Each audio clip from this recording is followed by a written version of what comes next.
നിങ്ങളുടെ favourite shows ഇനി ഒരിക്കലും മിസ്സാവില്ല. ഇപ്പോൾ C5 കാണും നിങ്ങളുടെ ഫേവറേറ്റ് ഷോ തികച്ചും സൗജന്യമായി. നീ കോഫിയിൽ വിഷം ചേർക്കുന്നത് ഭാഗ്യത്തിന് ഞാൻ കണ്ടു. അതുകൊണ്ട് എനിക്കത് എടുത്തു മാറ്റാൻ സാധിച്ചു. നീ എന്തിനാ അത് എടുത്തു മാറ്റിയത്? എനിക്ക് ജയിലിൽ പോയേണ്ടി വന്നാലും സാരമില്ലായിരുന്നു. അവള് ചാവണമായിരുന്നു.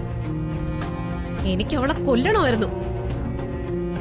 അവളും വിനയും ഒരുമിച്ച് ജീവിക്കുന്നത് കണ്ടുകൊണ്ട് കഴിയുന്നതിനേക്കാൾ ഭേദം അവളെ കൊന്നിട്ട് ജയിലിൽ പോകുന്നത് തന്നെയായിരുന്നു.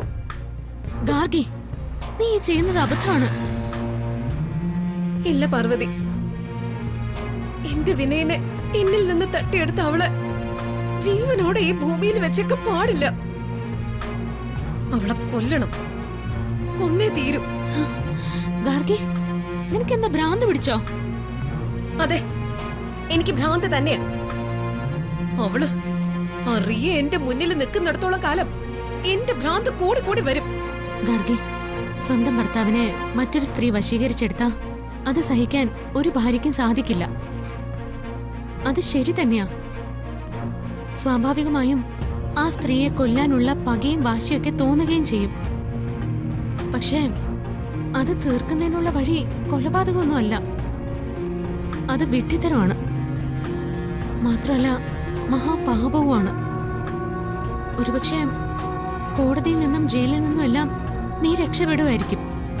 പക്ഷേ ദൈവത്തിന്റെ കോടതിയിൽ നിന്നും നിനക്കൊരിക്കലും രക്ഷപ്പെടാനാവില്ല ഗാർഗി. പിന്നെ പിന്നെ ഞാൻ എന്ത് ചെയ്യണം? റീയും വിനയും തമ്മിലുള്ള ജീവിതത്തിന് എല്ലാ ആശീർവാദങ്ങളും ഒത്താശകളും നൽകി അവൾക്ക് പാദസേവയും ചെയ്ത് മിണ്ടാതെ എല്ലാം കണ്ടും കേട്ടും എന്റെ സങ്കടങ്ങൾ മുഴുവൻ ഉള്ളിലൊതുക്കി ഞാൻ ഇവിടെ കഴിയണോന്ന് അതാണോ നീ പറഞ്ഞു വരുന്നതിന്റെ സാരം? എന്ന് ഞാൻ പറയില്ല.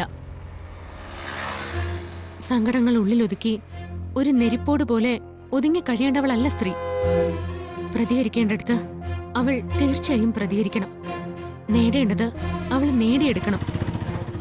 വിനയെ നീ ഒരിക്കലും റിയയ്ക്ക് വിട്ടുകൊടുക്കാൻ പാടില്ല.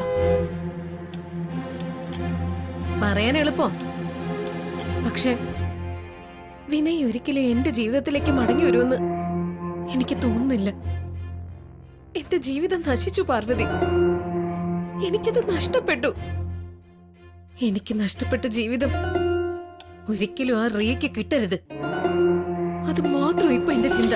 വിനയ് നിന്റെ ജീവിതത്തിലേക്ക് തിരികെ വന്നാ നിന്റെ ഈ നിരാശയും പ്രയാസവും ഒക്കെ മാറുമല്ലോ. വിനയ് വരും. അവൻ ഇപ്പൊ എടുത്ത ഈ തീരുമാനം തെറ്റായി പോയെന്ന് തിരിച്ചറിഞ്ഞ് വിനയ് നിന്റെ അരികിലേക്ക് തന്നെ തിരിച്ചെത്തും. പക്ഷേ അതിനുവേണ്ടി നീ ക്ഷമയോടെ കാത്തിരിക്കണം. വിനയ് തിരികെ വരുമെങ്കിൽ അയാൾക്ക് വേണ്ടി എത്ര നാള് കാത്തിരിക്കാനും ഞാൻ തയ്യാറാ. ഇത് വാക്കാണല്ലോ. വാക്ക്. എങ്കിൽ ബാക്കി കാര്യം ഞാൻ ഏറ്റു. പക്ഷെ റിയ, അവൾ എന്റെ മുമ്പിൽ അഹങ്കരിക്കുന്നത് എനിക്ക് സഹിക്കാനാവുന്നില്ല പാർവതി. അവളോട് നിനക്കുള്ള ദേഷ്യം എനിക്ക് മനസ്സിലാവുന്നുണ്ട്.